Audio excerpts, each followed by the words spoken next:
Yeah. My favorite anecdote about fantasy football is that I've only been in a fantasy football league once, and I won, and so I'm never playing ever again. Yeah, go out on top. Because I'm going to go out on top. And I only won by default because a bunch of people got injured. So it was like very much a freak thing, so I couldn't even replicate that result if I tried. So I'm just not going to try, and I'm going to be like, yeah, I've only done it. Every time I played fantasy football, I've won. 100%. It's only been once. Batting 1,000. Yeah, it's 100% accuracy at this point, so I'm not going to change anything.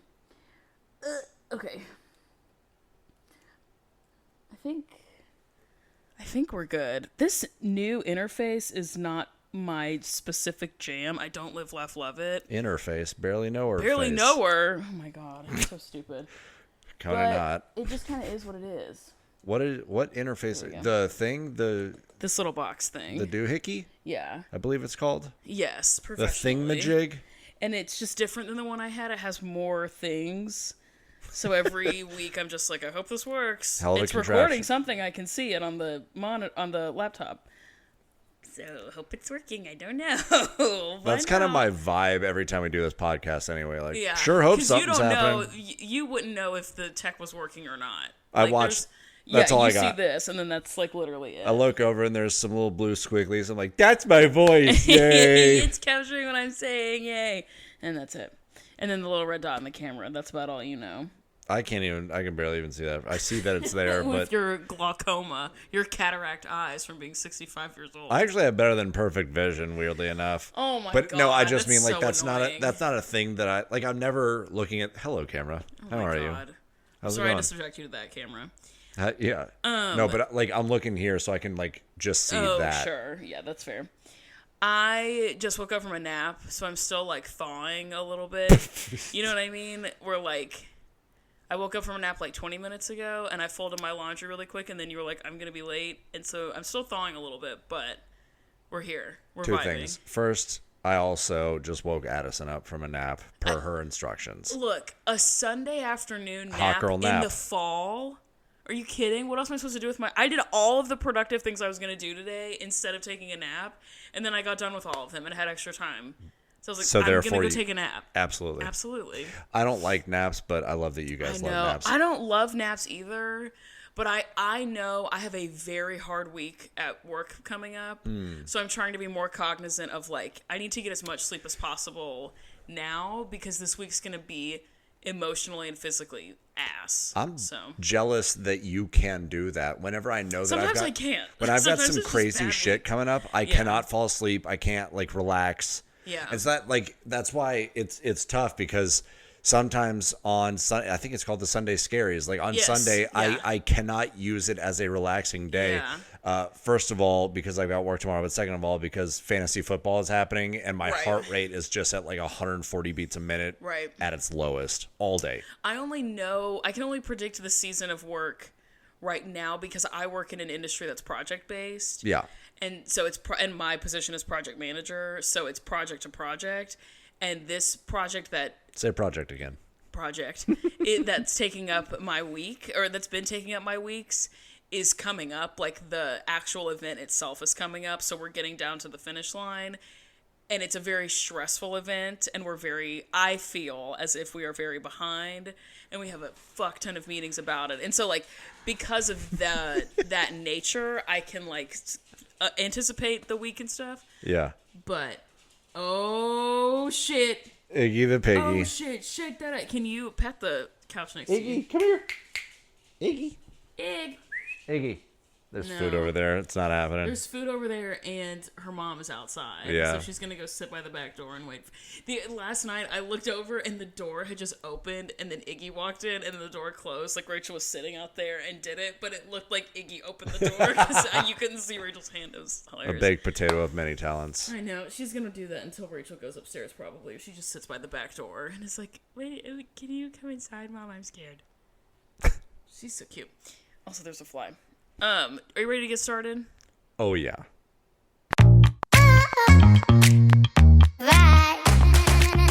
Welcome back to the Pyramid Guys, Gals, and Non-Binary Pals. My name is Amanda, and I'm your host every single MFing week, except for the weeks that I'm MFing not. That threw me off. And I'm Eli, the dipshit participation trophy of co-host. The second thing that I was going to say before we did that is whenever someone describes something as thawing, for whatever reason, have you seen the first Austin Powers movie? Maybe it's the first Austin Powers. No, I haven't seen any of the Austin Powers movies. It was the second. But anyway, he gets frozen at one point. Mm-hmm. It might have been the second one. But anyway, they like go to like thaw him out. Uh-huh. And at one point, they like are melting the ice, and then they like inject something into him, and then they like dunk him in this vat, and they call it the warm liquid goo phase has begun, and they like dunk him into it and then remove him. Uh-huh. And every time someone says that something is thawing, I think about that process. Like, oh, so you've clearly gone through the warm liquid goo phase, and now you're ready to be like rinsed off and dried and good. Yeah, that's kind of where I am. Where like I had very weird dreams, as one does when they nap in the middle of the day. And now I'm like, okay, what day is it? Where am I? Yeah. What am I doing? That's why I don't like napping. I know. And like I said, normally I wouldn't, but I had already done all the stuff I was going to today. Sure. So I was like, I guess it's time to take a nap. You ready to talk about your pyramid of life? Absolutely. Bruh, what's on your bottom? This is a very specific... Well, first of all, you'll notice that I'm wearing this shirt. What does this look like to you? Oh, it's the shirt that I gave you for Christmas last year.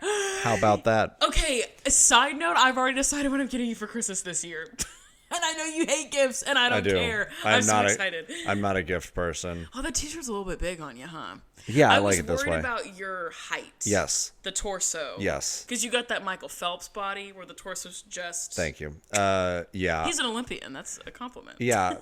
You hear that, folks? I'm basically an Olympian. Built like an Olympian. Built like an Olympian. I'll take that too. No, this is, I love this because it doesn't say Titans anywhere. Exactly.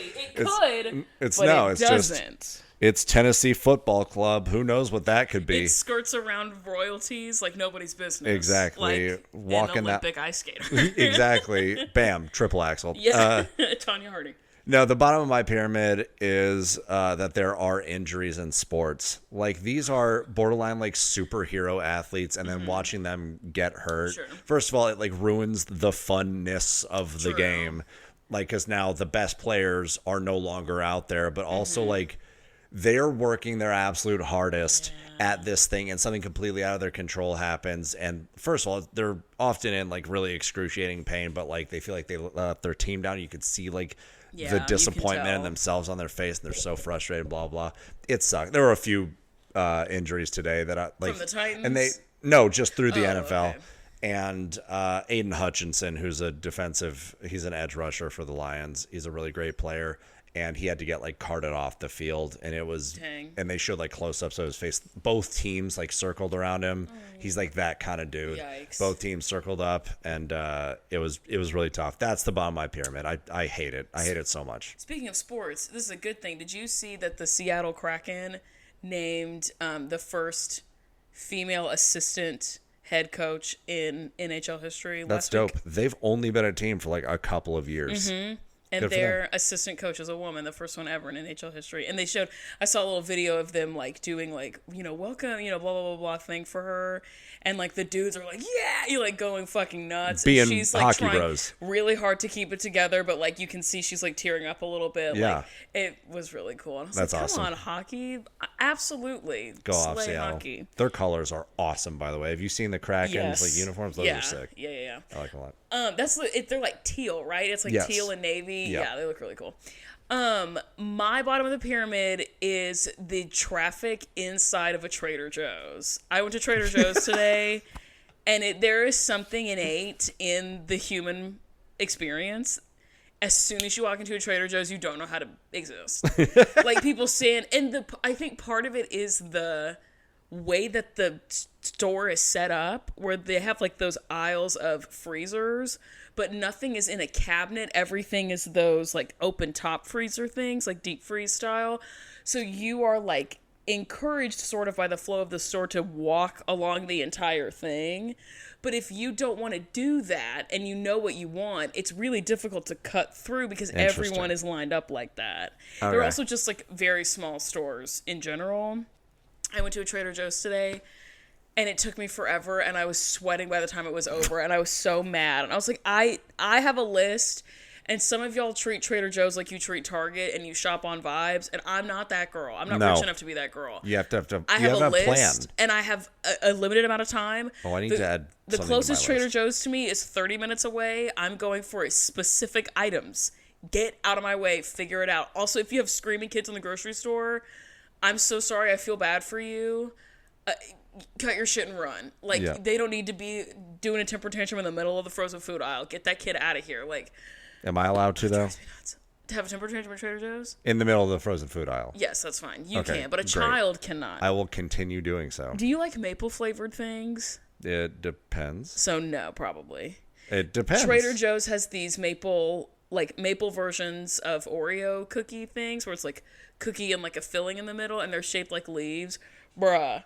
So they are so good, and that's why I went today. And then I was like, I'll also do my other grocery shopping while I'm here. That sounds awesome. You want to know what's not fucking awesome, though? What? Jason, of course, brought home a pack of Oreos that were Coca-Cola flavored.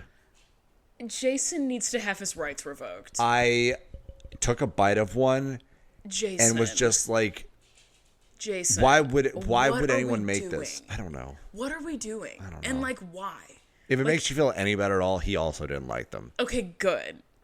That does make me feel a little bit better. We all ate, he's like, dude, I saw these. These are insane, right? Let's I had to buy them. Yeah, and they're ass, so you throw them away. Like, That's fine. That's an impulsive thought. Well, I became intrusive thought. upset with him for making me eat that. Yeah, it was awful. Jason existing is a reason to be upset with Jason. Like, that's fine. Tony, what do you know about this partnership with Oreo, and how could you let this happen? Yes, Tony, what's going down between Coca-Cola and Nabisco? Like, what are we doing? Because that's an insane More like collab. Nabis, no. Sure. That's an insane collab. Like, Oreo x Coca-Cola did not need to happen. Those brands are successful on their own. What's going on? Yeah. What's the middle of your pyramid? The middle of let me remind myself, is Halloween. Okay. Just like the holiday of Halloween. Like, the parties are fun. Sure. That's all great. Like, the themed drinks are great. Whenever people decorate, that's great. When I was a kid, going trick-or-treating was one of my favorite things. Some of the people on this street that you have to drive down to get to my house, they're like turning the party for Halloween. Doing it up. It's awesome. That's all great. Uh-huh. What is not great, though, is that the Halloween parties are often like such a high pressure situation because like people, like my friends have like money and stuff, and so like must be nice, right?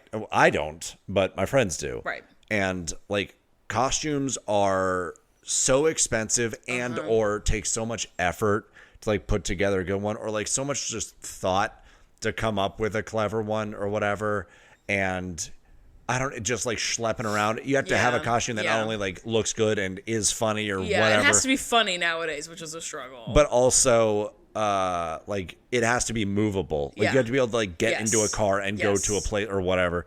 It's just I don't know. It's like fun, but it is a lot of effort. And then when you get to the party, if it's like a bar or like a house party, the lights are gonna be low, and you're gonna be like hanging out with your friends anyway. So it's like you get like the first 10 seconds of your interaction with someone at the party is like, oh, you're that's a blah, great blah, blah, costume, and then that's it. Yeah, it's not, the payoff isn't even worth it, and because nobody really cares. Yeah, now you're just wearing the thing, and you got something hanging off your face, or you're wearing a something that's too hot or cold. You're sweating your butt off. Yeah.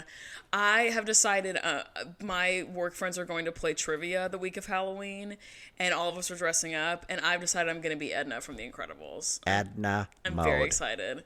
And just have like a fuck-ass bob, and like wear all black and get some sunglasses, the rounded glasses. Spectacles. Yes. It's going to be so easy because she's a person. Yes. So I can just like sit and be fine, you know, and not have to worry about like really like going all out like that. Exactly.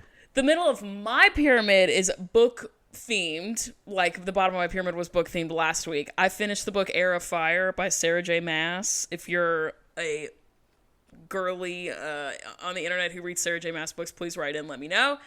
It was so good. She killed one of my favorite characters. I was like, love that for me. Sarah J. Maas. Spoiler alert. She doesn't get. I didn't say who it was.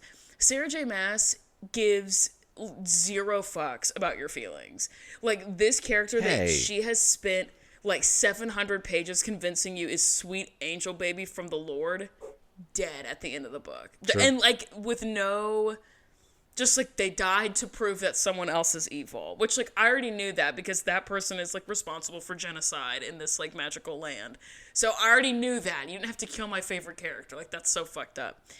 But I'm going to have to read the next one, and the next one is so long, and they only get worse. So the next one is called Queen of Shadows, and it's, like, 800 pages. Damn. It's like a whole Harry Potter book. There's 2 more, and they're, like, 1,000 pages. Or 3 more, and they're, like, 1,000 pages each. Dang. You got this, dog. It's really intimidating, but it was really good. So if you're thinking about reading the Throne of Glass series, I strongly recommend it. Your female main character actually has a personality, and she's not just like Feyre is in Court of Thorns and Roses. So, what's the top of your pyramid? Top of my pyramid is simply this weather. In Tennessee, it is phenomenal right now. You're such a dad. It's ridiculous. How about this weather we've been having? I know. It's like, get a load of this weather, guys. Yeah, the grass could use some cutting. Do you address like a room full of people as like gang or team? No, you do though. I know, but I do it ironically. Oh, totally. I feel that was so rude. The tone of that, oh, totally. No, you just like, I think you started out doing it ironically. You're the one who had to hang up a shelf for Rachel the other day, and you were like, yeah, this baby ain't going anywhere. I said I'm going to channel my inner dad, and I was like, yep, that baby is not going anywhere. So fucking stupid. Also, we were talking about how it was going to have to, it was accidentally in a stud, and Eli turned around to say something about being a stud, and I was like, don't say it. I'm like, shut up. Do this task and fuck off. If you have a stud finder, it just might go off in this area. My sister made that joke at her office, and she told me about it this morning, where someone was talking about hanging something up, and my sister was like, oh, I have a stud finder. And they're like, oh, you do? And she was like, boop. My eyes. It's like, nice, Neely. She's like, have you seen my husband? And I'm like, awesome. They work flawlessly. They're incredible. Yeah, the only potential downside of this weather is like in Tennessee, it only lasts for like a couple of weeks. I know. It's because it's going to be cold as shit. Yeah. And in October, it's going to be legitimately cold outside. I know. It's like when we were in, I almost said when we were in football, when we were in marching band during football season. Yeah. There were like, it was like 2 halves. Like the first half of games, you're sweating your dick off. And it's like the most miserable you've ever been in your life because you're wearing like a full parka, like t-shirt, a wool uniform. And like coveralls and like these thick ass shoes. Ass shoes. You're wearing a hat. Like it's all this shit, right? And there was like 2 weeks, 2 Fridays where you're like, oh, wait, I have the will to live again. And then the last half, you're freezing your butt off. Yeah. And it's like, how is this thick-ass wool thing not good enough? When 4 weeks ago, it was like making sure that none of the body heat left the costume. Now it's not insulating me even a little bit. Yeah, it's... The last, God help you if your high school football team makes the playoffs. Yeah, which yours often did. Yeah, mine every year, did. all 4 years. I think mine did once my freshman year, and it I'm was drumming awful. into November, like late night in November, and I'm just, it's legitimately like 40-something degrees outside. Yeah. I remember taking my mouthpiece off and putting it in my bra because I was like, if I put my mouth in this cold thing, it's gonna rip my mouth off. Yeah. Or like you're praying like to God that your marching band didn't make it into the finals of the competition, so you could just go home. Yeah, so you could play during the day when it was a little warmer, Yeah. but not at night. Yeah, exactly. Contest of Champions was sometimes like that. Oh yeah. Go during the day, it's nice and warm. And when the sun goes down behind the press box, and it's like, okay, we have maybe 2 hours before we're in like legitimate health concerningly we're like shivering. Cold. Yeah, Yep. exactly. That's so funny. Top of my pyramid. Oh, I texted you about this when this happened. I finished a route at the climbing gym this week that was really difficult, and I was very proud of myself. There was no one else there, but it didn't matter because I felt so strong. I felt like I could fight God. It was awesome. So the route, if you don't know anything about rock climbing, let me explain. So there's a rock. There are multiple rocks, and you have to climb them. Activity of rock climbing, or the activity of bouldering, which is what I do, is that, shut up, you get to talk about football, fuck off. That's fair. Every person is operating inside of a certain level, and it's usually V0 through 11. Those are like the levels. And on average, the gym has like 4 of each level. and they're all different colors. And the gimmick is that you work on a route and you're trying to solve it. And like, how trying to get through pieces that are the same color. Right. To the and top. they overlap each other because you're not supposed to cross like on the wall. So it's like kind of chaotic, but you're following a color up the wall. And this is what's really annoying. You're going to hate, or you're going to love this actually. The answer to a rock climbing route is called the beta. I don't know why it's called that, but that's just what it's called. And if you are an asshole who sits on the mat and yells at someone who is solving the problem how to solve the route, that's called spraying beta. And so there are for real posters at my climbing gym that say, please don't spray beta. And it's like, guys, what are we doing? Yeah, I don't. That's insane. So anyway, the route that I was really struggling with was along the bottom face of the wall, which I really like because when they're super high up, the instinct of don't fall, don't die kicks in, and it can be really difficult to think about how to finish a route if you're concerned about not falling. Mm-hmm. But if it's low to the ground, you're not worried about that. So it's actually legitimately fun. And so it was coming around the bottom of this wall, and then when you got here, you had to switch your direction so that you weren't climbing laterally anymore, but you were going to turn and go up to the top of the wall. Okay. And navigating this turn was really difficult because both of my hands were stacked on top of one another, and then both of my feet were out like right here next to me. So I was like, how am I going to do this? And then I watched someone else do it. And what I did not realize is that there was a hold around the other corner of the wall. Ah. I thought we were just moving from here to here. And I was like, I can't do that. My body's too far away from the wall at this point. I'm not strong enough. And then I saw someone reach around and grab the corner hold. And I was like, oh my God, that's so much easier. I didn't even know that hold was there. I didn't see it because it was on the other side of the wall, like around the corner. And so then I was able to get leverage like this and then move my feet and then go up to the top. And it was awesome. And finishing, I, as someone who did not grow up doing sports, every time I finish a route that I've been struggling with and like get stronger, I'm like, has anybody ever thought about how good it feels to accomplish something physical? Like, have we maybe like done any research or like developed any sort of science around how good it feels to feel strong or no? Yeah, like, I'm am realizing, I the first person who's experiencing this? People might really like this if they could accomplish what I have. Yeah, this like thing that's running through my brain, this like low hum is really interesting. Yeah. So that's the top of my pyramid. We have been joined by the pig.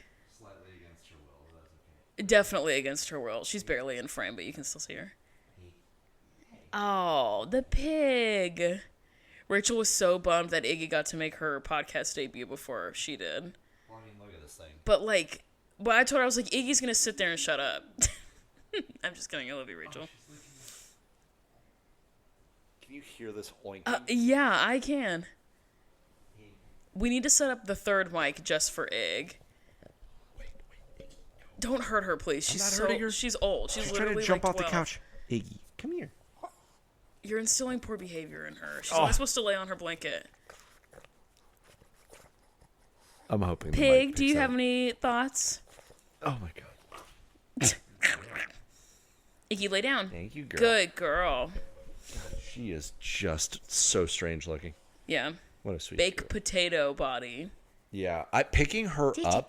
Yeah, Like just you have to and her extend. legs just You have go to like this. extend your arm all the way out, and there's no give to her at all. She is like thick. She's dense. She's built. She's built like a brick and like the house. It's crazy. A brick. She is a brick house. Oh, there she goes. Oh, okay, bye. Oh, plop. She's bummed. She's bummed that Rachel's still outside. Yeah, she's gonna go stare at the door for a little Yeah, while. just be sad.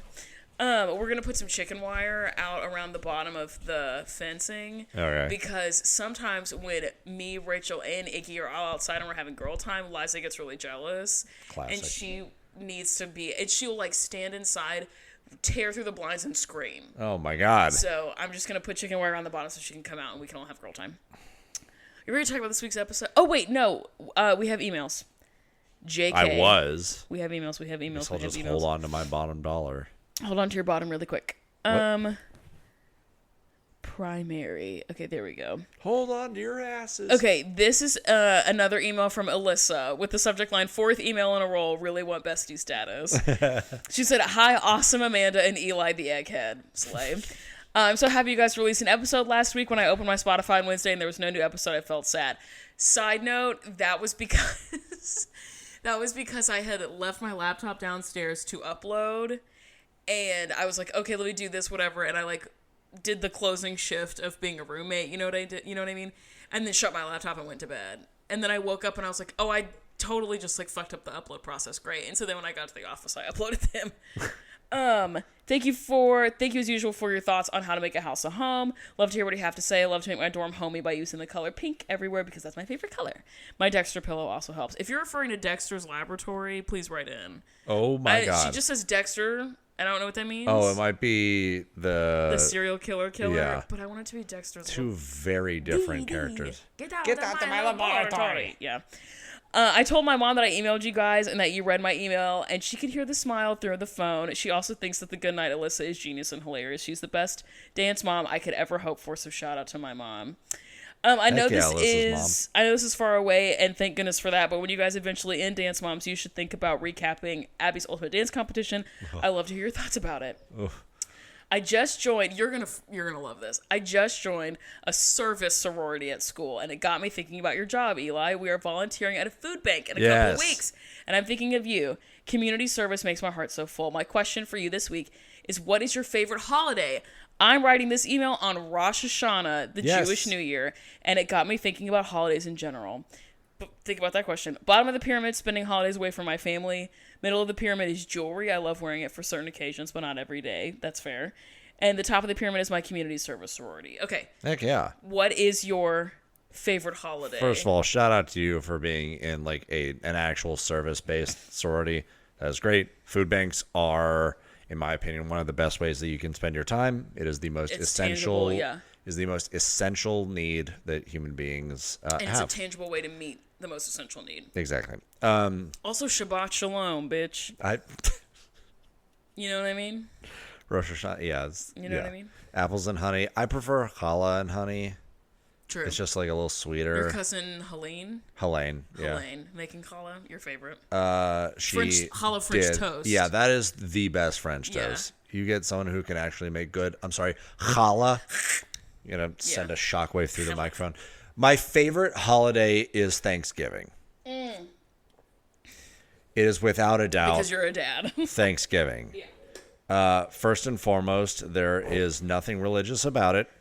I myself am not a religious person. I was raised Jewish, so happy Rosh Hashanah, Chag Sameach, and all that. And Yom Kippur is actually just a few days ago. Yeah. But anyway, I don't like religious holidays that much anymore. We do Passover just at Helene's house just because she's like an awesome cook. We like speed run the Seder. Yeah, there you go. But Passover also a great holiday because it is so much involving food. Yes. And that's part of what I love about Thanksgiving. It's just like, just go absolutely pig out. Go hog wild. You hear that, Iggy? Standing by the door. Yeah. It's a full day of just eating and hanging out with your family and watching football. Are you kidding me? Probably. Like, those are my three favorite things. Yeah. We all actually, before you get going, we used to have this tradition where my stepmom was a professional chef for a while. She's a personal chef. She had a catering business. She's been cooking her entire life. And so for Thanksgiving, she's like, I don't want to do like a huge Thanksgiving meal. So instead, we would go to Montgomery Bell State Park, and they had this big ass buffet. Yes.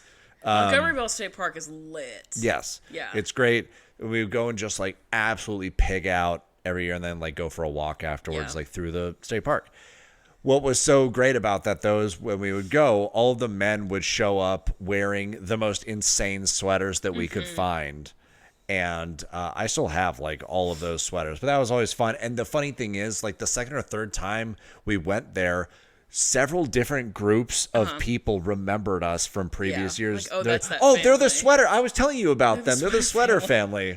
So, have you seen those Thanksgiving dog? Have you seen those videos of like big families where all the women get together and they buy the same like button down for their husbands so that all the Yes. men, and they don't know it until Those they are get so there. Those are so funny. funny. Like one guy, they're like, the first guy that shows up, so I was like, hey, that's so like, crazy. oh, that's We're so in the same funny. shirt. And then by like the fourth dude, no, the third one they're shows up like, wait a second. And the Yeah. fourth one, they're like, okay, we see what's happening. okay, and then it got becomes it. a thing when the fifth guy shows up, they're all like, yup. And like the little kids will show up wearing the little kid version. Like it's so funny. Yeah, those are great. My favorite holiday is Christmas because I was raised religious. I would still consider myself to be a spiritual person and not necessarily a religious person. So I love the like spiritual reflection that comes with Christmas time. That's very important to me. And also I was raised in a family that loves Christmas. My grandpa, Sure. God rest his soul, was a huge fan of Christmas. And there's like very famously a story in my family where he recorded, I'm going to get the tech of this wrong because it was the 70s, 60s. It was the 70s when this happened. Oh, so when I was a teenager? Yeah, it was when you were what, 40? And my grandpa recorded on a tape recorder his voice, and he was like talking to my mom and her two brothers saying like, oh, this is Santa, and being like, I heard Sarah Jane wants a blind date Barbie, or like what, a mystery date. That's what they were called. Like What? mystery date. And I heard that Michael wants, a bicycle and all this stuff. That was like a toy. That was like a thing. A mystery date. Mystery date Barbie? Yeah. In the 70s, that was like a thing. All right. Or it was, I don't think it was a Barbie. I think it was a board game. It was called Mystery Date. I don't know. I wasn't born in the 70s. You told me. Anyway, and that's not the point of the story. The point of the story is that my grandpa shut off all the power to the house. Like, oh, it's getting really cold, and like turn off the power. And then he took like reindeer bells to the back of the house where my mom and her two brothers had rooms, and like shook the bells this was when they were little, like, itty bitty, and they were like freaking out, and my nana was like don't look outside, like if you see Santa he'll disappear. And then my grandpa, like, I think was on the roof and played the videotape through the audio tape through the top of the chimney. Amazing. And what's actually also crazy is that when my grandpa sadly passed away, they found that tape, and my mom has it as like a voice memo in her phone. Oh. It's awesome. And like that's the foundation of my love of Christmas, is that my family really loves Christmas. It's like a big Christmas family. We're really religious. So that's my favorite question, or my favorite holiday. Okay, so, and then we also have an email from, you guessed it, Tony. Yep. Okay, the subject line being personal theory on the Grammy nomination. I think he means Oscar nomination, in relation to the group dance and some other stuff. Okay. What's up, Queen Girly and that one guy from band camp? So I have some thoughts about Amanda's thought about the group dance that was nominated to inspire a movie. So last week we did this group dance about the civil rights movement, and Abby kept saying that it should be an Oscar-worthy performance. And my question was like, what are you leaving out by that? And he says, so I looked up what movies were nominated for an Oscar in 2013. And the movie that was nominated for Best Picture was Lincoln, which would have been about that. And for international listeners, Abraham Lincoln was the president that freed the slaves, sort of. And Amanda had mentioned that Abby said the group dance was supposedly about slavery, with Nia being in the lead of the group. It definitely was about civil rights. Rachel said this, and someone else slid into our Instagram DMs. The movie was 12 Years a Slave. That was the movie that was nominated Best Picture, and that's what it was supposed to be about, that they weren't allowed to say. A little behind-the-scenes info on Mackenzie's solo, specifically about her costume. If you notice, during her solo rehearsal at the studio, Mackenzie had a rhinestone curtain thing, like, up on her top. But during the solo at the competition, she has this rhinestone heart on the front of the costume. And the info is, and then some info on the open calls, with the fact that this round of open calls in Atlanta, there's Cameron and Camille in this open call, who show up kind of towards the end of the show. So again, JoJo Siwa was in Florida, and we've had two other dancers who are going to come back, I guess, later in season 7, who were at the Miami or Atlanta auditions. Okay. Let's see. The Pyramid of Life. The bottom of the pyramid is how cold it is when he has to go to work in the morning, because it's between 37 and 40 degrees. Where the hell do you live, Antarctica? He lives in, like, one of the flyover states. Not to be rude, we live in the worst state ever. Like Montana or Idaho or like Montana's one of those. those aren't flyover states. The big rectangle ones. That's the Pacific Northwest. You're thinking of like more Wyoming or Colorado. Yeah. But still, those states are great. That's fair. I'm just saying they're cold. I didn't say they were bad. I'm just saying they were cold. Well, the flyover states, I'm lying to you. The flyover states are more like Oklahoma, Arkansas. Yeah. The rectangles. That kind in the middle. Well, Colorado and Wyoming and also, Utah. Tennessee's a rectangle. Well, Colorado, Utah, and Wyoming are all like basically squares, but those are dope states. Fair. You heard it here first. They are dope states. And I leave my house at 5:30 in the morning. Yikes. Oh yeah, that's middle of the pyramid is working out, but at home because I'm slowly getting back into working out. And there are days I don't want to work out, and so I do it at home. Because good for you, Tony. Slay. Do that shit. Slay. Even if you just get up and do like 20 sit-ups and 20 push-ups and walk for 20 minutes or whatever, that's like, and that's so much more than most people do. True. And so even if you're like, oh, this is such a shit day and that's all I could really muster, great. That's great. My mom and her office friends walk laps around the building after work. When they like, we've been sitting all day, we just want to go on a walk. There are so many people at my job who go for walks during lunch or like before they go home for the day or something. That is great. Yeah, love that. All you got to do is give it your best, and if move the needle. Give it 100%, and sometimes your 100% is actually like 60%, and that's fucking all right. That's so true. That is great. I got up at dick o'clock on Monday morning to go rock climbing, and I was so tired, and I was like, I don't want to go. I'm not going to do it. Yeah, you are. And I got there, and I slipped, and I pulled something in my back, and I ripped a callus off my finger. So I was there for like maybe 15 minutes, and I was like, oh, I'm openly bleeding on my finger. I can't keep going. That was 100% that day, was 15 minutes, and I pulled something in my back, and I ripped off a callus. Sometimes that's all you got. And sometimes that's okay. it. And that's on me for not being properly caffeinated. Okay, and then, let's see. Oh, at the top of the pyramid is the... is the content disclaimer that y'all did last week.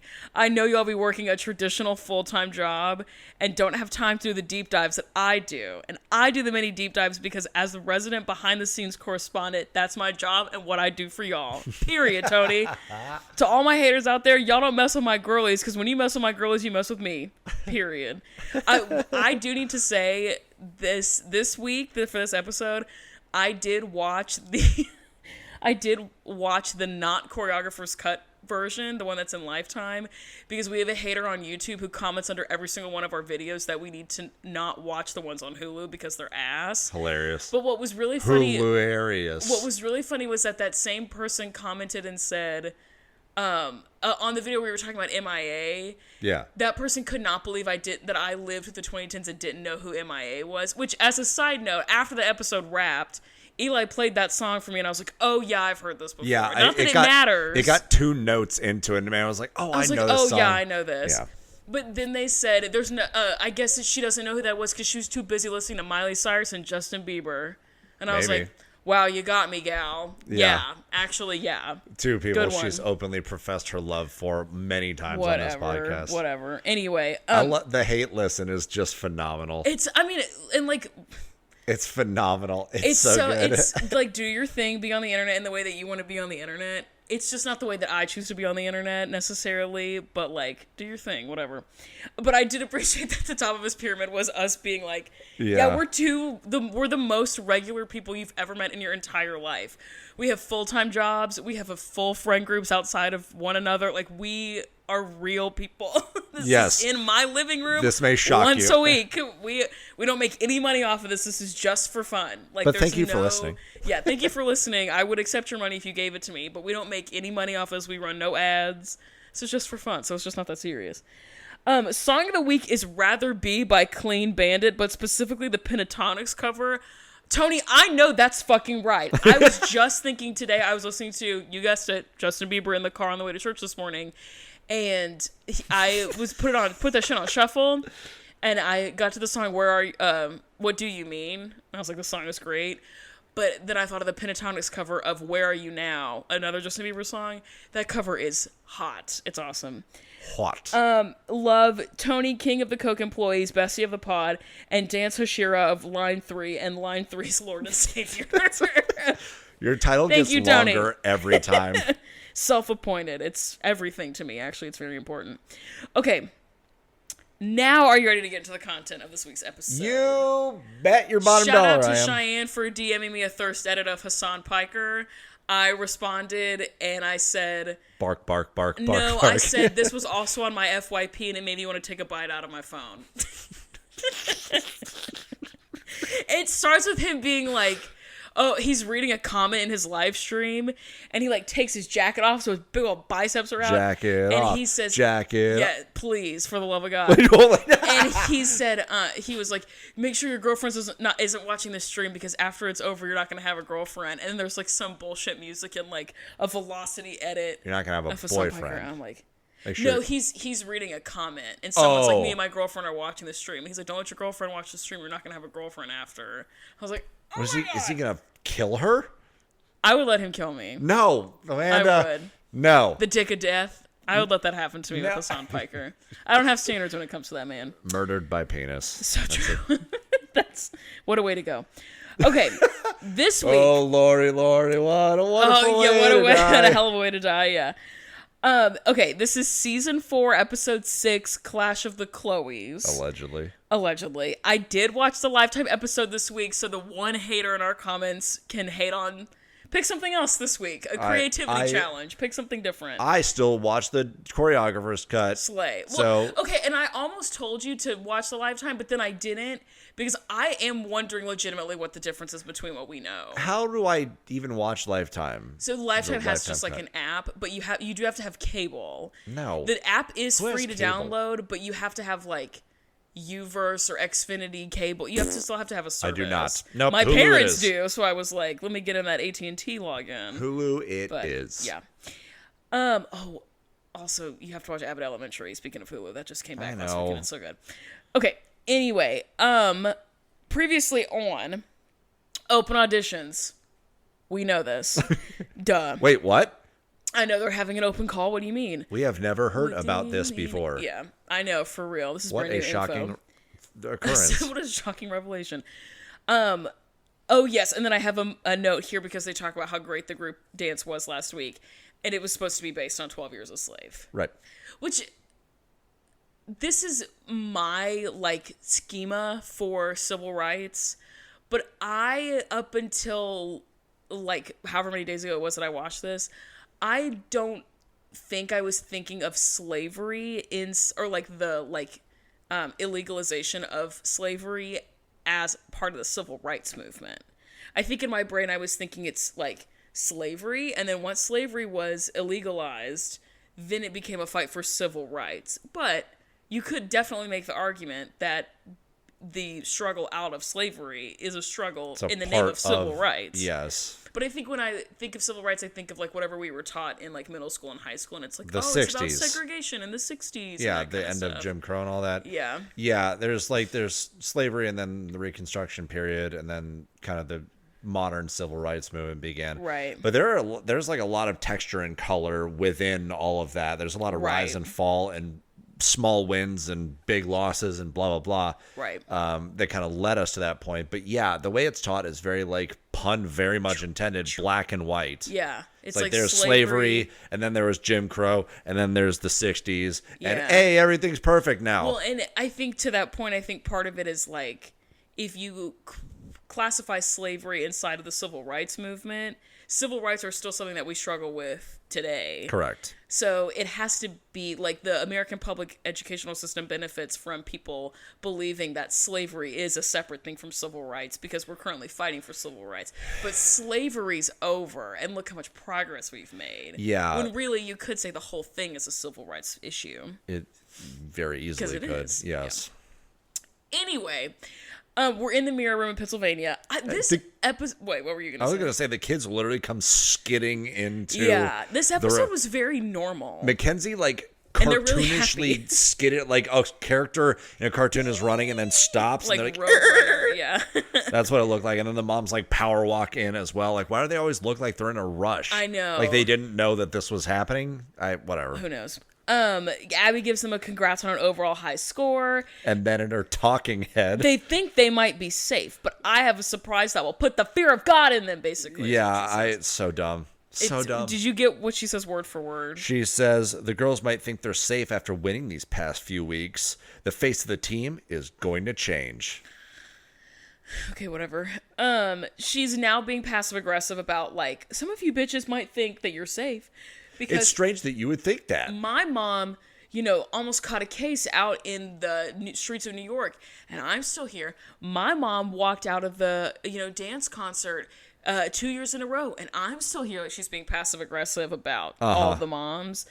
And she's like, I want to introduce to you all Kim and the new Chloe.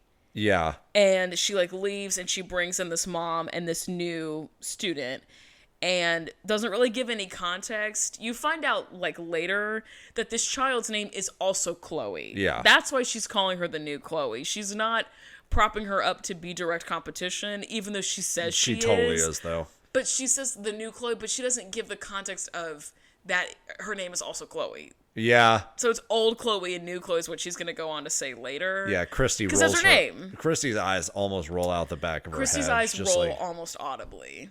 Yeah. several times this episode, True. actually. This week we're going to New Jersey to attend On Stage America. So. Not a sponsor, but could be. Not a sponsor, but could be truly. The state of New Jersey could be a sponsor.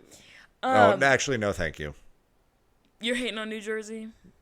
I've just heard not great things. I'm sure it's a lovely state. Damn. Better than our shit-ass state, I'll tell you That's that. so true. Anything is better than a state in the South, and I stand by that. I said that shit. Yeah. If your state didn't have to struggle with slavery... Well, everyone had a struggle with I slavery. mean, true. You're right. But, like, the South is just so specifically terrible. Yeah. And it's just awful most of the time. Yeah. Anyway, the Pyramid of Children. The bottom is Mackenzie. And Abby gives each kid on the pyramid, like, one sentence. And then that's it. She's like, Mackenzie. She's like, whoopsh, Mackenzie, you got beat. And then that's it. Next, Brooke. Brooke. And then she says, Brooke, put the phone down. Next, Paige, still seeing technical issues. Next, Kendall. What happened to that girl who was giving Chloe a run for her money? Yeah. That literally sentence down the line. No other explanation. The middle, we move up to the middle. Chloe, she says she's just not perfect. She was a little off Great. in the trio, she said. Great. And then the next on the pyramid is the new Chloe, which I was shocked. That kind of gagged me a little bit. That was kind of crazy. How does she think that this is okay? Abby. There's no because telling. it's because she has said time and again, whenever someone new comes in, first of all, they're not on the team yet. There's always like the trial like period, Peyton the was audition Brooke period. was the same way. A million, like, come on. just so many different ways. And then also, how is she not immediately on the bottom? You're on Kendall. You're Yeah. on probation. Yes. Kendall was on probation for like a month. It seemed. She also, at the end of this episode, tells Kim that Chloe's not really fully on the team. Yeah. So which is it? Is she on the team and on the pyramid, or is she not and not? Yeah. And also, why is she in the middle? Yeah, she has done nothing. insane. Whatever. When she Just to make them mad. Yes, That's to the get a real rise reason. out of Christy specifically, who, by the way, as soon as Smells a stunt. as soon as new Chloe is announced, Christy looks like a little like confused, but a little panicked. Yeah, because like, she what knows the hell that is going on? she's on a pretty short leash right now. Yeah. Now, literally, a new Chloe has been brought in, put on the pyramid above her daughter. Yeah. She smells something's up for sure. Not looking good. Nope. And then Maddie is still in the middle because she did great on the routine. And at that the top means of the pyramid. As soon as she announced Tim Maddie, I Tebow. was just like, oh shit! Oh, yes! shit is Let's fucking go, Nia. Nia at the And top. I also have "Let's fucking go" in my notes because I she put in all crushed caps. it. Fuck yeah, Nia. Yeah, I have "Let's fucking go" with a million O's. And Holly's really excited. I'm really excited. Eli's crying. Like, it's a great moment. Sobbing. And Nia conveyed the story well, and she rose to the challenge. I know that's fucking right. Yeah, bitch. Abby said she was wonderful. She embraced the role really well. But don't worry, she's not getting a solo this week, which is... Holly immediately was just like... building him up to tear what? him down. Like, truly, honestly, building him up to tear him down. So that's annoying, but she is getting a duet with Kendall. It's still annoying, but it's whatever. And it's called Pieces Together. So here's the thing. Tell me. Everyone in that studio, children, teacher, parents, all included, know that Nia is not one of the best 1, 2, 3 dancers there. Sure. Everyone's aware of that. Sure. And yet she was like the featured role, but I think a lot of why she was successful in it was like the power of the role, how the dance was constructed and everything. Mm-hmm. It is like, bear with me, if like a backup running back, like the starter is hurt or whatever, the backup running back comes in and gains a bunch of yards and scores a bunch of touchdowns. But what is required of that is like the offensive line still has to block. Sure. They still have to be given that offense. And so like, would Maddie, for example, have like just absolutely crushed it in a similar role? Yeah, for sure. But because Nia was like in kind of the perfect situation, it's like you did great in that situation, but you are not like the solo type. You're not the type to like make shit happen on your own. Sure. And so while she should have gotten a solo, she should have had the opportunity for a solo. That I think is Abby's logic. It's like, yeah, you did great in that role, but like everyone and their mother knows that you're not like the soloist type. Sure. You just don't have that skill set. Sure. For me, like in literally any other time that a girl has like done something comparable to the lead of the group number that won first, Abby has always said, you know, you're at the top of the pyramid, but it takes a lot to stay there, and they've been given a path of longevity. Yeah, to stay there. And she's not really getting that. That's what I'm saying, is she's kind of just annoying. like, yeah, you're on the top of the pyramid. I'm not even going to talk about you staying there because we all know you won't. Yeah, whatever. That's really what it is. Speaking of run game, because I've been stressed at work and I need something, I am lucky enough to work at a job where I get to listen to things in the background because I do a lot of admin tasks. Sure. So I can like put on TV or like put on a podcast or whatever. And I have been getting stressed, so I'm, some might say, regressing to Comfort Media. And I have recently restarted. What? I don't know. We're talking about run game. Oh, wait, not American Vandal. Mm-hmm. Yes. I have restarted the first season of American Vandal, of course, because there's a moment where one of the kids walks out early and another kid who's interviewed is on the football team. And he's like, Coach was really mad that kid had to go home because without him, we've got no run game. Oh, okay. So that's what made me think of that. That's a very niche reference it is that very, show. I have rewatched. I need to rewatch that with you. Like, absolutely. It's so... I can't talk about it because we don't have enough time.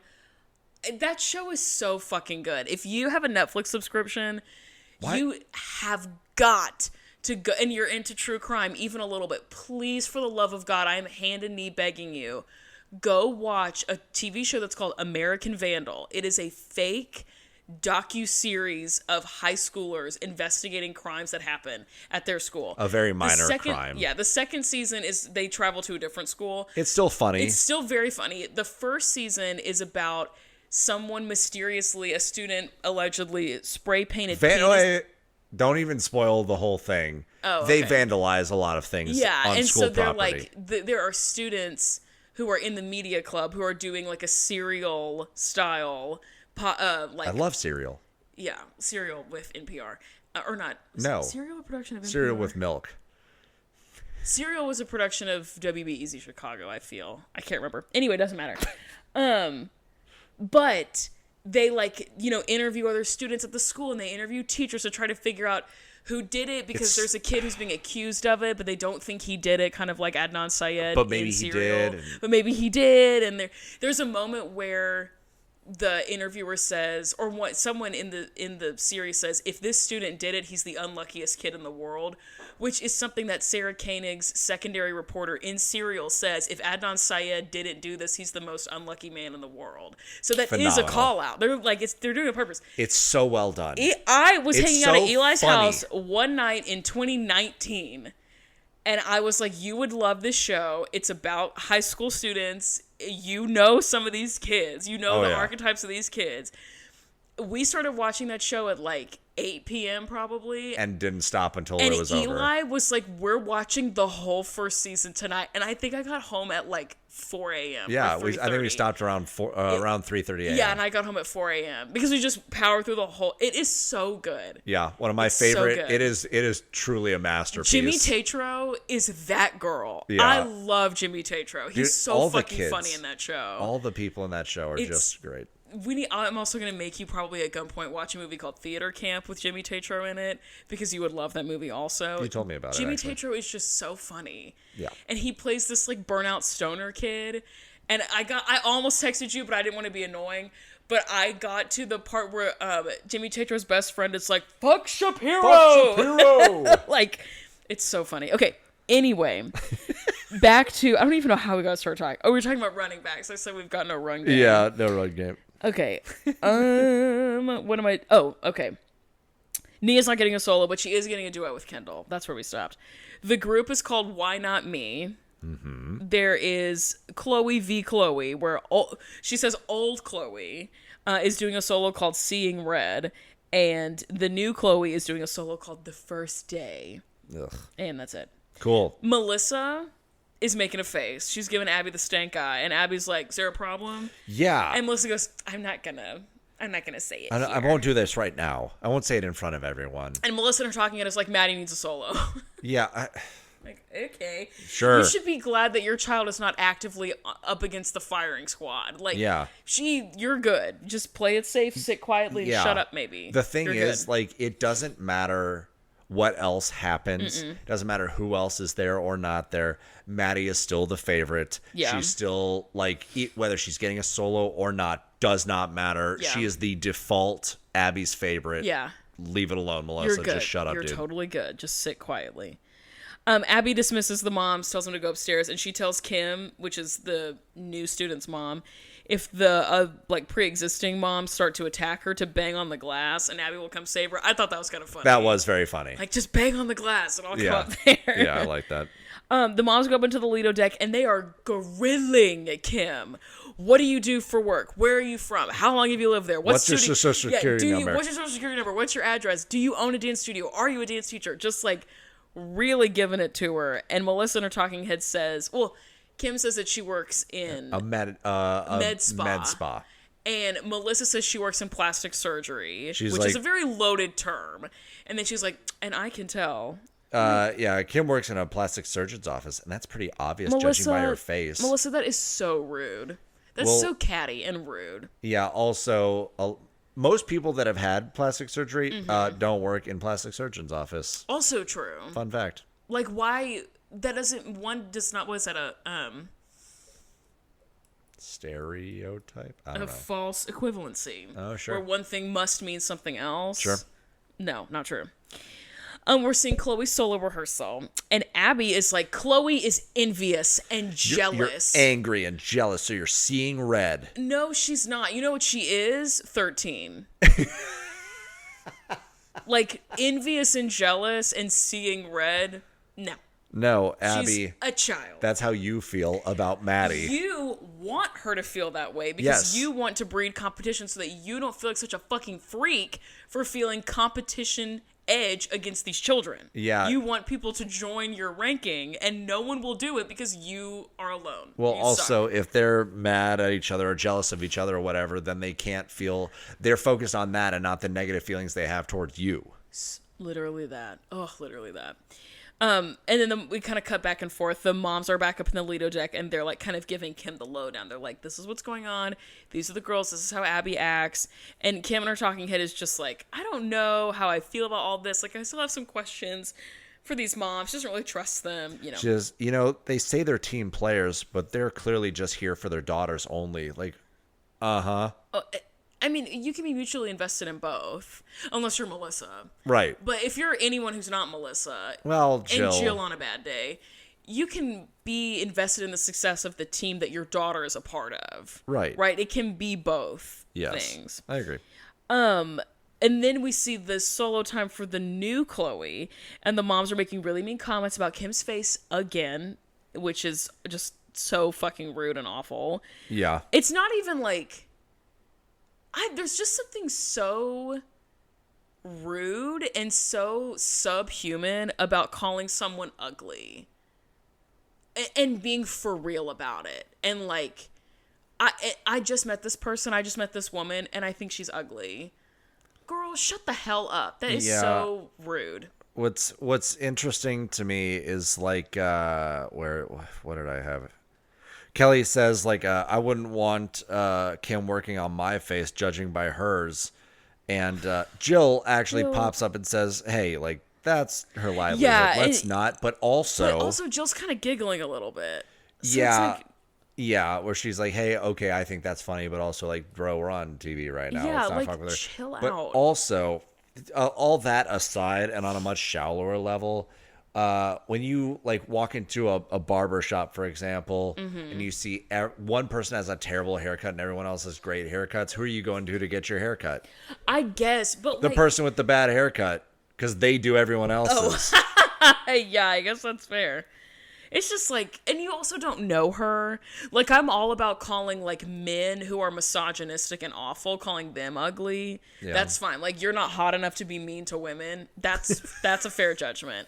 But like, you just met this woman, you do not know her at all. Yeah, what if she's awesome? And you're like, yeah, she's kind of fugly, actually. Like, that's Also, really mean. Just like, don't talk shit. You'll find out she sucks, and then you can talk shit about that. It's the same thing with Abby's weight. There are so many other reasons to not Seriously. like that motherfucker than how much she weighs. It's crazy. Yeah. Okay, Kim goes into the den with her child, and Chloe, blonde Chloe, runs upstairs and she peeks over the seats where the moms are sitting, and she says, "It's the original Chloe." Yeah. Oh, that was so cute. And she just like, she grits, she has all like these like braces with like the band stuff. She's like, "It's the original Chloe." Yeah. She's so cute. And then Christy, let's see. Kim is telling her daughter, like, you can New work hard Chloe. and you can move up and you can do all these things. But then blonde Chloe is like a little worried, and her mom is like, "We don't have to prove anything to anybody." Yeah, don't worry about her. You're gonna be unique. good. You're unique and wonderful. Period. That's it. Period. Commercial. Commercial. And then we come back, and Kim has brought some gifts for Abby. She brought Abby some skincare stuff. Did you get this? No. Okay, this is where Here's two the roads difference. diverge in a narrow, or two, yeah. Hey, YouTube commenter, how about it? Here we go. Yeah. Okay, here we go. I did your research. Please leave me alone. So Kim walks into the front desk area. Yes. And she gives gifts to Abby, but they're like big box things. And then you realize that she's given Abby like skincare products. Oh, cool. Like a set of skincare. All right. And Well, obviously, she's already gotten the memo. Jill probably whispered, like, hey, you should, like, go buy her some shit. also, that's probably true. Also, skincare stuff is really expensive. Yeah. The stuff that's really nice. So, like, Well, she good for probably her. got it from her spa. But exactly. So she's like, "Here, this is for you." And then she goes into the like den in the studio. Yeah. But Gianna is sitting at the desk, and Abby says to Gianna, "Well, I want to be careful because I definitely don't want to look like her." Like, again with the being rude. Being shitty, yeah. Okay, do you get the group rehearsal where? Yes. Okay, great. So that's one of the things you missed. Maybe it's not that much that you missed on Glee. And there's also a small chance that I was still, like, taking notes about something that happened. That's true. And I was like, commercial, great. I'm just going to tune out and write some stuff. And then, okay, we're at the group rehearsal. Great. Yeah, that's and I true. just missed it. The group rehearsal, Abby is like, corralling the group and is like telling them like the messaging behind the story and whatever, or the messaging behind the group. And she says, "What did you hear?" Yeah. I think that was probably Rachel. I think Rachel just hit the floor. Or Liza. If she jumps off There's the cat no tree, way that was... No, if she jumps off the cat tree will kind of bump against the wall. Oh. And it will sound... I thought you were implying that Liza hitting the floor made that. And I was like, no. That was either Rachel or I mean, Iggy. tell that to Liza. She thinks she's that bitch. She weighs like 3 pounds. And she's the baby. Little baby. So Abby's like telling all the girls, like, you want to be the girl that other girls talk about. Yikes. Because it's so toxic. She adds, because it means you have something that they don't. Ugh. Like you want people to be jealous of you. You want people to feel negative things towards you. No, it's such an unhealthy thing to teach young girls. It's crazy. To anyone. To teach anyone, that's insane. Anyone. It's it gives me the heebie-jeebies. It's just purporting it's continuing stereotypes, like exactly. This is how girls act, I guess. And being so honest, like she's not, or being so blunt. She's not trying to say yes. It's not like covert messaging. She's like, no, be catty bitches. Right. Fight. Right. It's nuts. At one point, she tells the girls to pose like you're sleeping or drunk. Yeah, when she whispered that, I chuckled a little bit. Drunk. And then she says, I can't say hello? This. She says, pretend like you have a silk nightgown on. I really hate this. I hate this number. I hate this number. What does that mean? Like a negligee. Is that word too big for you, do you think? Yeah, can you break it down for me? Negligee is what you put on top of lingerie. Oh, okay. That's what I thought. I just didn't want to... And it's just like, ooh, where are we headed here? And the dance is like basically burlesque. Oh. Did you watch the group dance? No. It's not it. They do jazz. It's like, if they were doing this at the Rainbow Room downtown, it would be awesome. But they're young girls, and it's not awesome. It's I just remember weird. She said it was something like 1930s, and we've never done anything like this before. They do like, it's just like that smoky jazz piano bar. Yeah. Like sexy stuff. Oh. And it's like copying and pasting onto not the right people, and it's very weird to me. Don't love that. It only gets worse. Great. But no one talks about it, which is weird. None of the moms are like, hey, this is too mature, or like, maybe they did and they cut it out, I don't know. But what I'm seeing from the Lifetime app is that no one talks about how uncomfy and like mature the dance is. So yeah. Anyway, the only thing that I saw was that like new Chloe is getting like a little private aside with Maddie, like, hey, we need to run this section. I just want you two to run it. And as that's happening, the moms in the Lido deck note that Abby is taking way more time with this group number than others. Yeah. And Abby and her talking. And the most time she's taken with a group dance in a while too. Yeah. Is that not what I just said? That two things, that like it is the most time she's taken with a group dance in a while, and she's not taking as much time with any of the other numbers this week. Right. So sorry. it's yes. Both things. Yeah. Yes. I don't know what I said. You're correct.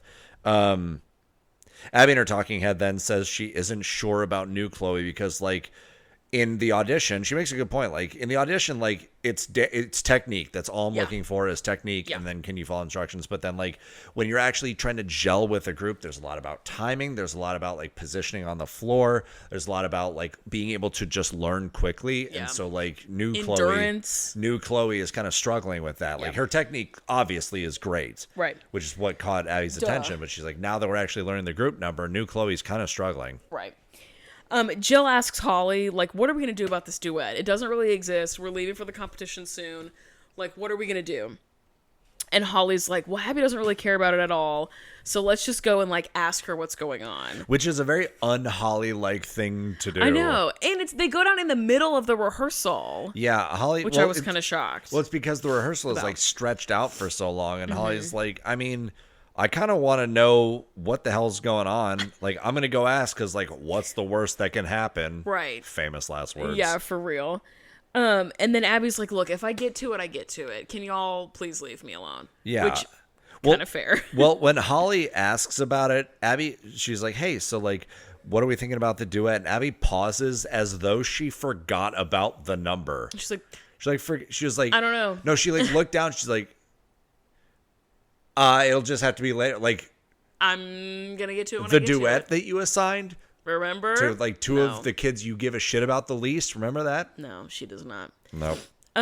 Jill is kind of like, when they're done, Holly kind of goes into this like rote tirade about like if you gave the kids equal time and if you gave them what they needed, blah blah blah. And Holly or Jill is like, "Come on, Holly, let's go." Yeah, and she's kind of moving her out, but they're kind of giggling. That about was very funny. So yeah. it seems like this whole thing was just like a produced moment. Probably. Probably. But it was kind of cute. I like the little friendship moment there. I agree. Holly in her talking head says that after all Nia did last week, she doesn't get a solo, and now she might not even get a duet, which is bullshit. Yeah, but it's also par for the course for Nia. Totally. Or for Abby's treatment of Nia, I mean. Exactly. When they get back up into the Lido deck, Kim asks, "Do you guys always barge into class like that?" Yeah. And Holly's like, "We weren't barging." That's also kind of not true, Holly. You not true. Were. But then Kim takes the Leslie approach where she's like, "You should just be grateful that they're on the team." Oh, God, we're doing which is so this annoying. Again. And Christy is like, I think that at this point, yeah, Christy's like, "Listen, just because our daughters are on the team doesn't give us any iota of safety." No. Abby's openly telling us it is any given moment that she's going to cut our kids. Yep. So that doesn't really mean anything. And then she says there's a difference between being yelled at and being torn to shreds. Yeah. Because Kim is like, "Well, my daughter can handle being yelled at." And Chrissy's like, "No, you don't understand. Yeah. It's not being yelled at. It's being torn to shreds. It's two different things." Well, yeah, and she says this after, like, Kim made the comment that you mentioned about, like, you guys should just be more grateful. And Christy sighs and she just goes, "Okay." Yeah. Okay. And then pauses for a second and then says, "Maybe sit here in my spot for 3 years and watch how your daughter gets treated, and then maybe you can talk." Let him know, Christy. That's exactly right. You've been here for 30 minutes. You don't know anything, Kim. Anything, Kim. And then everyone's just stressed, and then we get a commercial. Okay, we come back. We're one day out from the competition, and we're seeing the Chloe's solos. Kim gets a phone call from the owner of the dance studio that they just left in Las Vegas, and she puts him on speakerphone.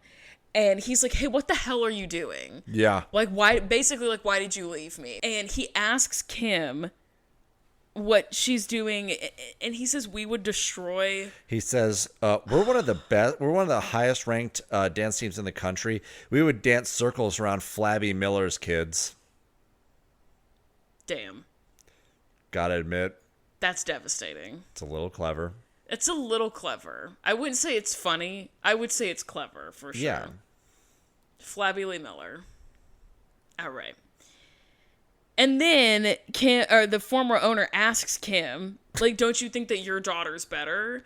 And Kim's like, "At times, yeah." And Christy, they're all just like, they're like, "Are you serious? Like, we're literally right here." Yeah, we're watching and like, also what are you right talking here. about? Yeah. And Jill is like really annoyed, obviously.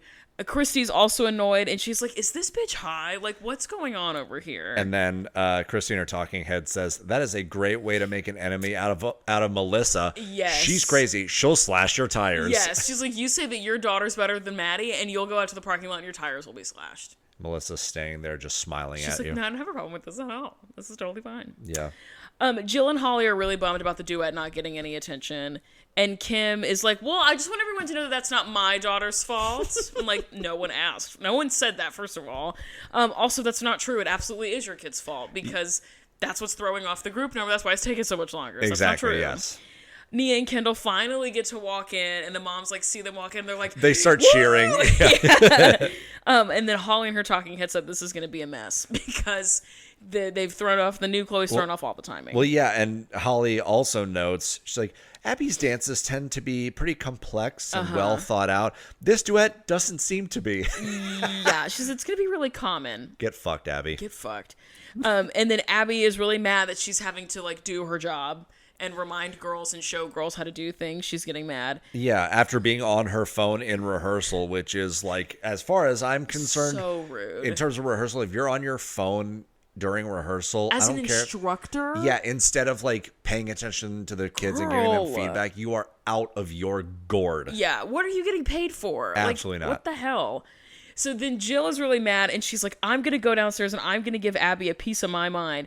And so she goes in, and she pokes her head in during the rehearsal, and she's like, "Abby, hey, how's it going?" And Abby's like, "Horrible." And she's like, "Why is it horrible?"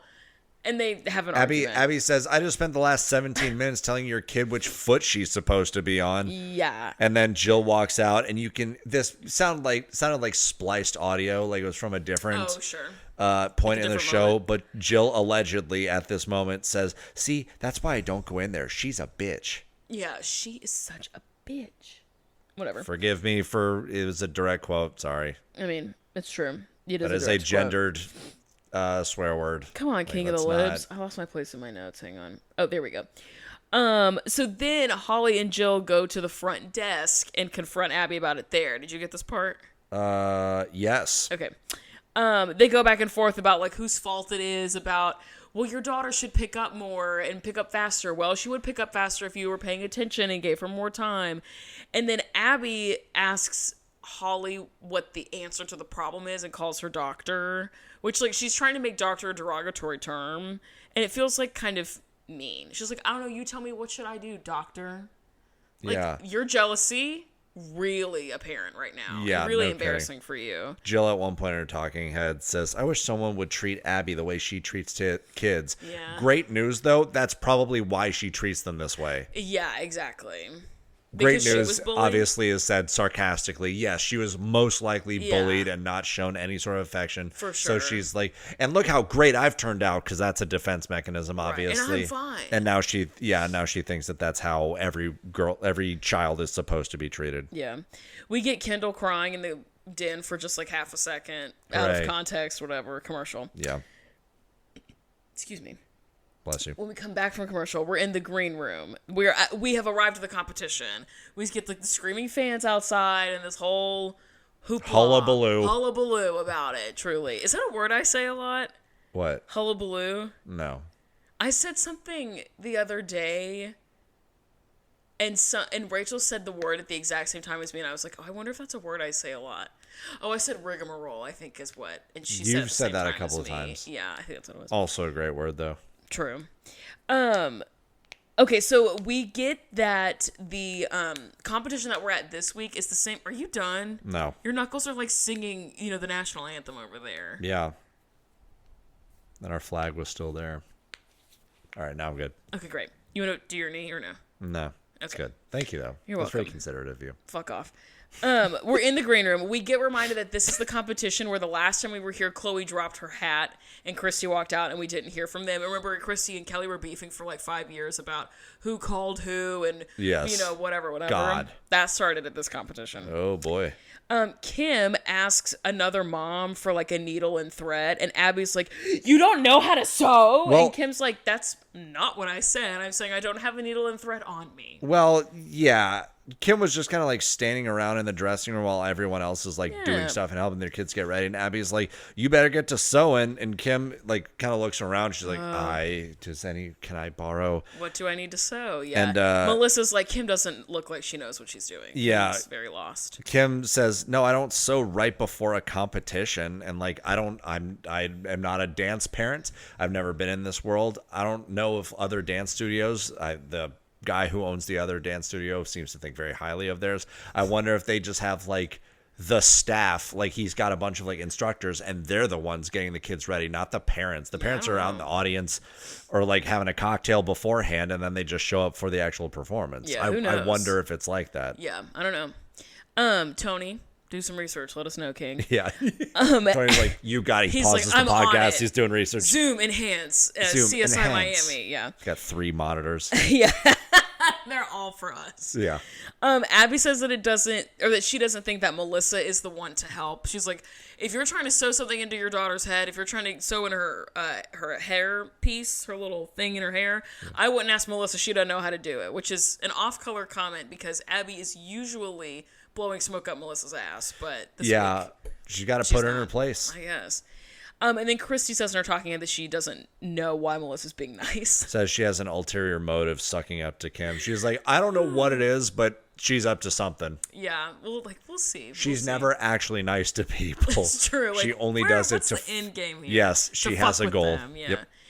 Yep. Holly asked Abby if she was able to like see the finished product after just spending 17 minutes with the duet. And then I can't remember which mom it was, but one of the moms says it's like, well, Abby wasn't able to spend that time with the duet. She was spending too much time with the new girl. And then Kim pipes up and is like, and thank you for spending time with that new girl. I Yeah, she's like, it. and That by the was way, funny. thank you. That made Abby giggle. That made me giggle. Yeah, I thought Abby that was laughed. pretty funny. Yeah, that was good. And then Abby's like, you know what? I'll pull the duet right now. Bet if I won't. Like, shut your mouth, Holly. And Holly's like, there's no need to get defensive. And Abby goes, I'm not getting defensive. I'm getting angry. And which I also thought was kind of funny. yeah, it's like, uh-huh. Okay, sure. Totally. Nia puts her costume on wrong. She has these two. She has. Did you not get this? I didn't get this. Okay, great. Almost everything else I've actually gotten. I think I might have just missed the first thing we were talking about. Yeah, but the rest of it, I'm pretty sure I've gotten it all. This is a really flippant moment, so maybe you did. But it's like the straps on her like top part. One of them is supposed to go. They're both supposed to go this way over the same shoulder. Okay. And Holly has them running like one over each shoulder. Oh, and so Abby's like, stop it, that's wrong. And Holly's like, how is this wrong? And she goes, I don't know, doctor, figure it out. She says, if I'd gotten my doctorate from Penn, I would have been able to figure out how to put a costume on my daughter. From Penn? Maybe if you'd gotten your doctorate from Penn, you wouldn't be such a miserable bitch, too. And I'll say it, I'm a girl. I can call another girl that. Abby, girl, not it. Not the move. Doctorate from Penn. Do you remember the Vegas episode where those bros were hitting on him and she's like, I went to Penn, and the guy's like the tennis ball? No. Vegas episode? Yeah, they're sitting at the pool in Vegas. Is Vegas a TV show? No. Oh, the Vegas episode of this. Yes. Yes. And the... Like, oh, you're a doctor? That's the episode where you made the joke, the misogynist. No, that's a different one. That was when Jill hires the misogynists. I forget which one it was. I thought it was that episode because they said we could give you massages. No. And I was like, I feel unsafe with them. No, not the same one. I am going to look for this. Those were professional massagers, masseuses. I have a clip in here of the audio clip of me laughing at that joke because it was it caught me so off guard. I really peaked that day, I think. I literally, I don't know the last time I had laughed. I think it's the episode called Brooke's Back. Maybe. Because I sent that to a lot of people because I think that's one of our best. I was like... That one was really funny. I was about to piss my pants. I was laughing so hard. You have no idea. Who was banging around upstairs? She's going to listen to this and be like, oh my God, I'm so sorry. I was so sorry. Like, it's fine. You definitely cannot hear her there's no way you can hear her on this. Anyway, you keep going. I'm going to look for this audio. The hell were we? No, we were about to talk. Oh, the costume. I don't know what part of the show that is, though. Well, what part do you have next? And I'll tell you. Let's see. I have that it's time for the duet performance. Yeah, it's time for the duet. I didn't watch, but afterwards, Abby leans over to like Holly and Jill and just goes, 17 minutes.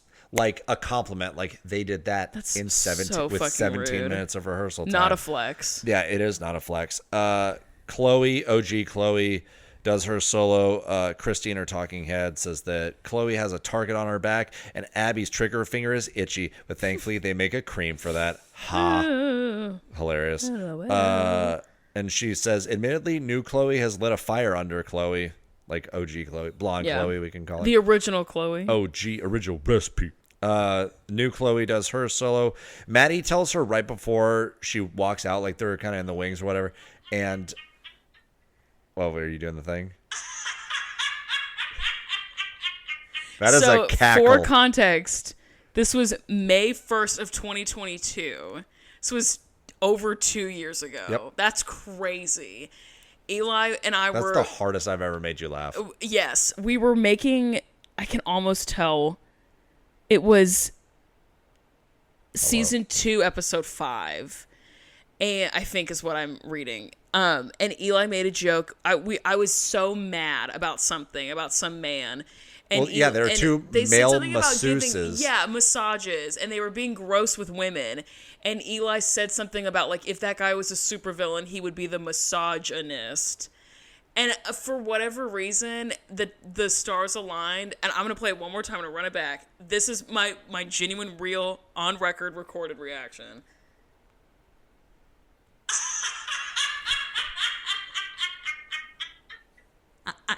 And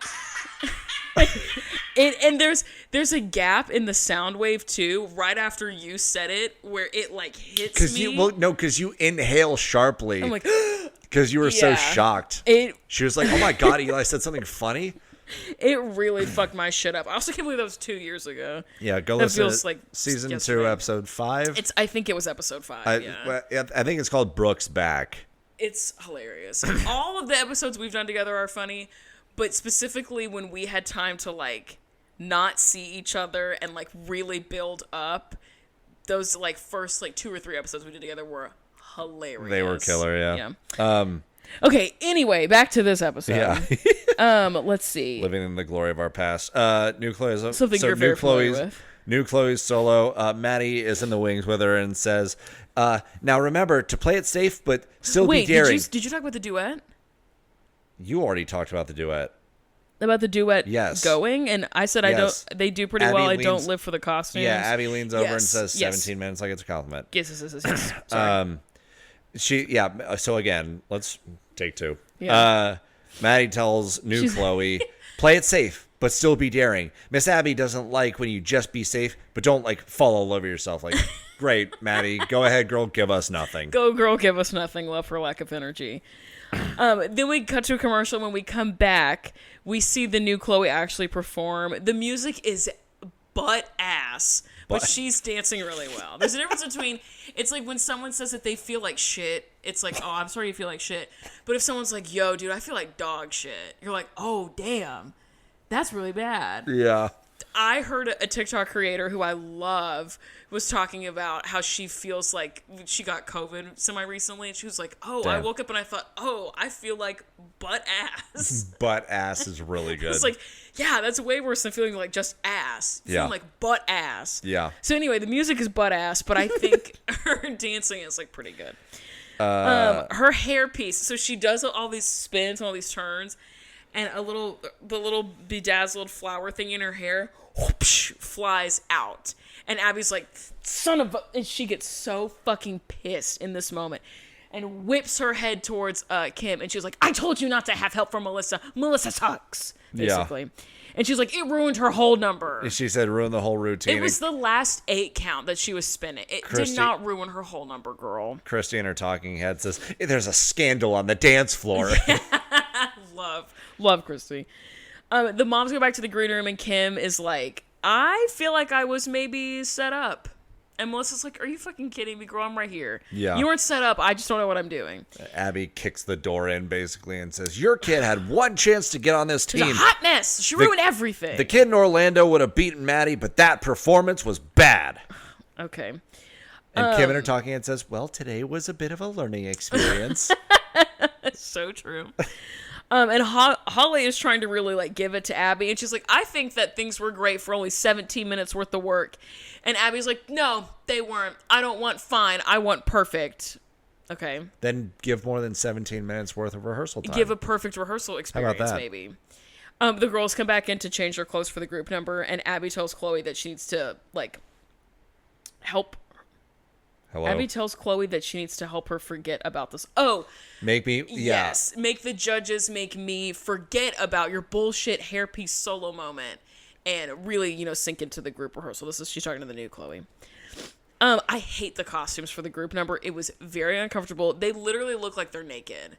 Like they have like bra-esque pieces that on the back are see-through. So when they turn around, it looks like they're topless. It's like very gross. And I'm so shocked that none of the moms are freaking out about it. At least that we're not seeing them freak out about it. Maybe they were and they just cut it for time. Yikes. For brevity, as it were, but I don't know. Like bravity. I don't know. Obviously. Braviously. I don't know if I can do this anymore. I think we have to break up. I don't know if I can do this anymore. This is insane. Go ahead, Amanda. How is this something that we're just allowing kids to do? Abby says it was okay, but for the most part, they look gorgeous. Okay, great. Totally. We go back to the green room after the very weird, very adult-themed group number. And Kim says that her daughter was off because her daughter is used to harder choreography, which is such a backhanded, not even compliment. No, again, Christy's eyes roll out of her head. Oh my God. She's just, Jesus, dude, no. And Kim is like, I don't think I want to stay here slumming it. That's what those are her words. Yes. Slumming it with you all in Pittsburgh. And then we cut to a commercial. We immediately come back to the exact same spot. And Holly says... Holly eats her up. She says, I don't live in the slums, so I don't know what you're talking about. She's like, I don't have any experience with that, so I don't have a point of reference. Yeah, Holly, that in her talking head says, first she insults our kids, then us, and now where we live, 3 strikes, you're out. Not one person is better than someone else. And that's on being a doctor. That's on reading a bitch because you got your doctorate from Penn. Period, freaking Holly. Drop. And Christy says, what you refer to as slumming, we refer to as teamwork. Yep. And then Melissa, trying so hard to be a part of something, turns her head and goes, we are a team. Melissa, shut up, girl. You're not this. You're not in this convo. This is A-B conversation, see your way out type shit. Like, you're not one of us, girl. But yeah, I clocked that. She literally turns her face. We are a team. Melissa, shut up, girl. Yeah. Melissa, shut up. Have you seen that video? There's a guy I think he's at the guy with the microphone. A sports game. Oh. No. Come on, you love that video. I truly do. I watch it frequently. I've probably seen it 100 times now. But no, there's this guy who's at a sporting event, and he's got fake kind of sandy brownish looking hair. He's wearing this green and white Letterman jacket, and something happens in the game, and he's reacting like he's in a movie, and he does he claps and he's like, and freezes for a second. Yeah. And then goes back to clap. He looks like he's an extra in a movie or something. Like an NPC. He's trying to get discovered. Yeah, exactly like an an character NPC. in a Wii game. Oh my god, he's clapping and then he's like... and then goes back to clapping. It's so weird. That's so funny. Kim gets up and leaves, and she sees Abby in the hallway, and she's like, yeah, I just don't like these moms. This is so produced. Because she's not a very good actor. You can tell that she's been told to get up and leave. It's very annoying. And then...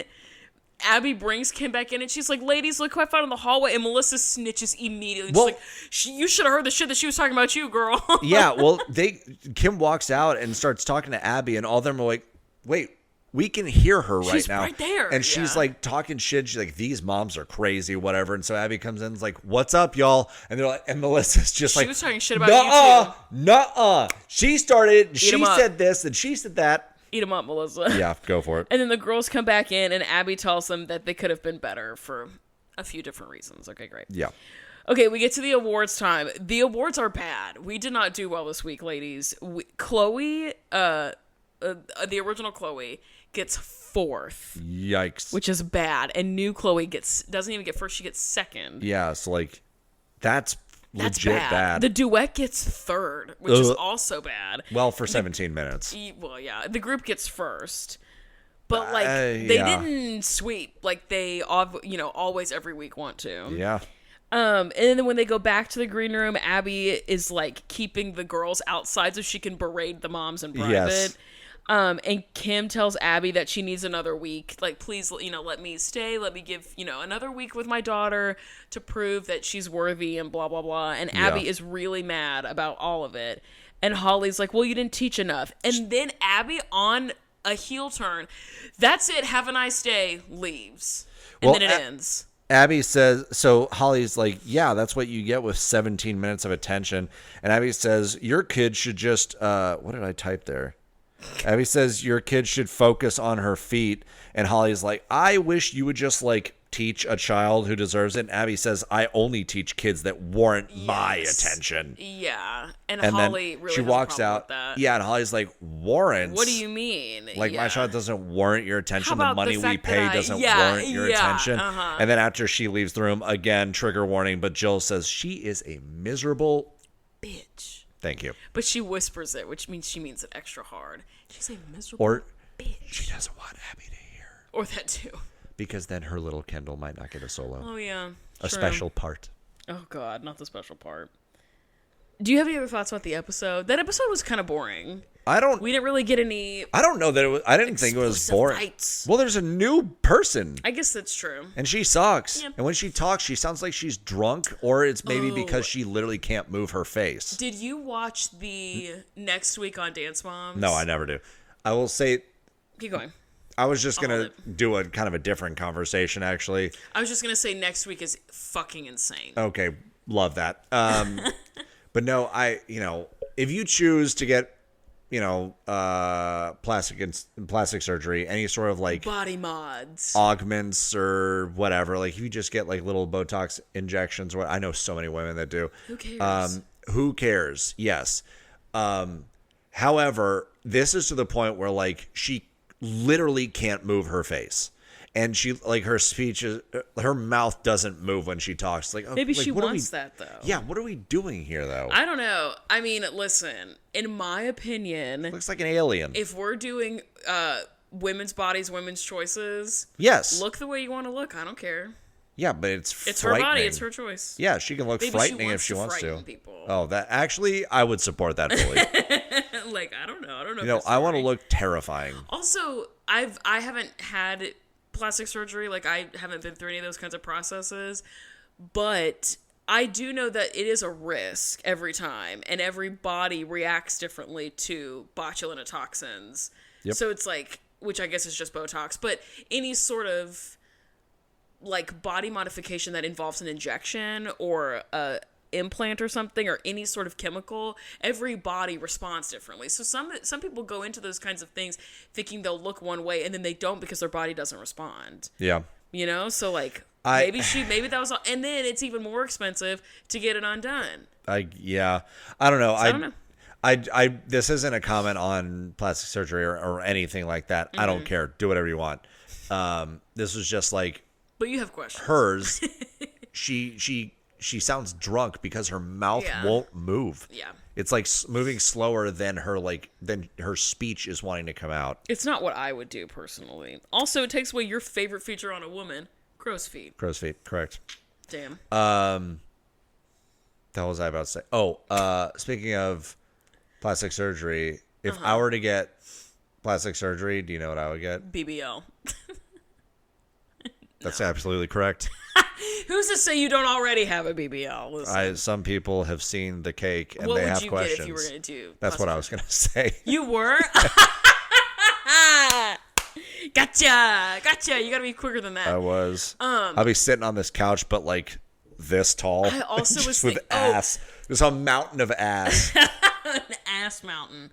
One of my favorite things that you say, I have noticed like in recent weeks editing, you say this all the time where you'll stop for a second and go, what the hell was I talking about? And the like flippant way of you saying that always makes me giggle. And I see it in editing a lot where there's like breaks in video and breaks in audio, and I just have to make sure that they line up, and I just see you stop and you go, the hell was I talking about? It makes me giggle because there's no what in it. You just go, the hell was I talking about? The hell's going on? The hell was I talking about? Okay, what's your song of the week? The hell's your song of the week? Wait, I just had it. Oh God, where'd it go? Oh, Sit Next to Me by Foster the Pizza is what I was about to say. Foster the Pizza. Foster the Pizza. That's the Kids Bop version. Yeah, it is. Jesus Christ. Sit Next to Me by Foster the People. The People. The People. Nice. Yeah, we want to talk about the song for any reason, or you just... Nope. It's just a good song. Just a groovy little song that I really enjoy. Slay. My song of the week is the song Deja Vu by Beyonce featuring Jay-Z from her like first album ever or second album ever. And I picked it because Eli and I went to get Mexican food last week after we finished recording, and we picked a great spot that's like right by both of our houses. But for whatever reason, the bar end of the restaurant like turned into a nightclub. And they were bumping only like 2010s rap and R&B. Stunting like my daddy. Eli and I were this close to going to shake ass and it's not a club. It was just the bar side of a Mexican restaurant. And they turned the lights off. They had like an LED disco thing go like it weirdly turned it into a club, and we were trying to have a conversation, and we kept getting distracted by the music. Fireman by Lil Wayne. And Deja Vu is one of those styles of song, like the time it came out, because it's Jay-Z. Yep. I'll play it for you later. You're going to love that song. Anyway, I thought about that the next day. Like, that was so funny that it was just like, why is they went, like, yeah, by Usher, they had that in there, like, all the hits. It was great. At a Mexican restaurant that closes at 11 on a Saturday night. It was so We need to go back funny. there. We have to go back. It was That was hilarious. a lot of fun. I got lit. I don't think you got as lit as I did because I get drunker faster than you do. Yeah. But I got pretty lit, and I did the pickle thing and ate a shit ton of pickles.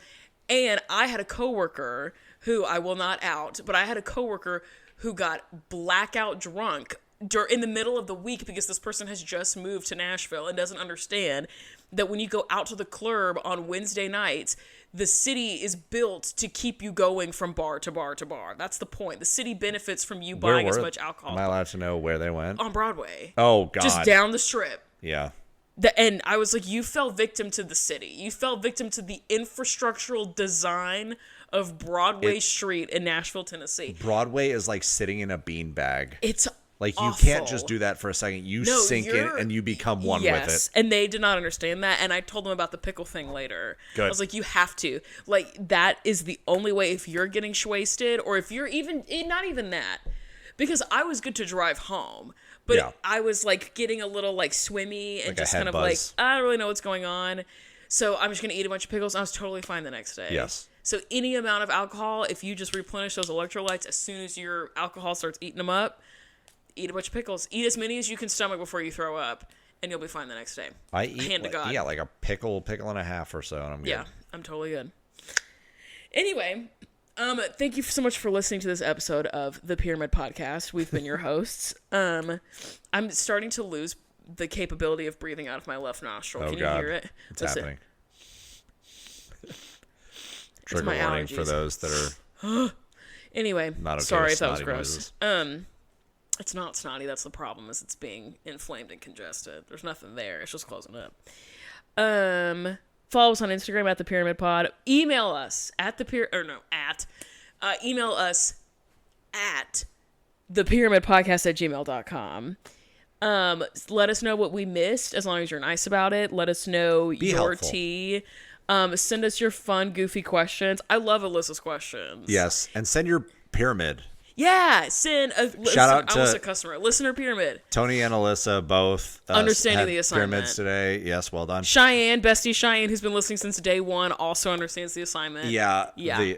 Send me your thirst edits of Hassan Piker, please. Yeah. Please send me your thirst edits of Hassan Piker, please.